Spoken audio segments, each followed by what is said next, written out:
ભરૂચ જિલ્લાના વાગરા તાલુકાના સાંચણ ગામ નજીક ગત રાત્રે એક ગમખ્વાર અકસ્માત સર્જાયો હોવાનું સામે આવ્યું છે। અકસ્માતમાં ટ્રક અને કાર વચ્ચે કચડાઈ જતા ટ્રકના ચાલકનું ઘટના સ્થળે જ કમકમાટી ભર્યું મોત નીપજ્યું હતું, જ્યારે કારમાં સવાર બે યુવાઓ ગંભીર રીતે ઇજાગ્રસ્ત થયા હોવાનું જાણવા મળી રહ્યું છે।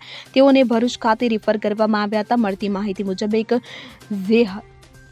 હેઝાર્ડ વેસ્ટ ભરેલી ટ્રક રોડની સાઈડમાં ઊભી હતી। તેનો ચાલક પાછળના ભાગે કામ કરી રહ્યો હતો। તે જ સમયે પાછળથી પૂર ઝડપે આવી રહેલી એક કાર ટ્રકની પાછળ ધડાકાભેર ઘૂસી ગઈ હતી। કારની ટક્કર એટલી પ્રચંડ હતી કે ટ્રક ચાલક બંને વાહનો વચ્ચે કચડાઈ ગયો હતો અને તેનું ઘટના સ્થળે જ કરુણ મોત નીપજ્યું હતું। અકસ્માત બાદ સ્થાનિકોએ તાત્કાલિક પોલીસ અને એમ્બ્યુલન્સને જાણ કરી હતી। કારમાં સવાર બદલપુરા ગામના બે યુવાઓ પણ ગંભીર રીતે ઇજાગ્રસ્ત થયા હતા। તેમને વાગરાથી વધુ સારવાર અર્થે ભરૂચની મોટી હોસ્પિટલમાં ખસેડવામાં આવ્યા છે। ઘટનાની જાણ થતાં જ વાગરા પોલીસની ટીમ તાત્કાલિક ઘટના સ્થળે પહોંચી હતી અને ટ્રક ચાલકના મૃતદેહને પોસ્ટમોર્ટમ અર્થે મોકલી આપવામાં આવ્યો હતો। જે બાદ પોલીસે અકસ્માતનું ચોક્કસ કારણ જાણવા માટે વધુ તપાસ હાથ ધરી છે। આ કરુણ ઘટનાથી સમગ્ર વિસ્તારમાં શોક અને ચિંતાની લાગણી ફેલાઈ ગઈ છે।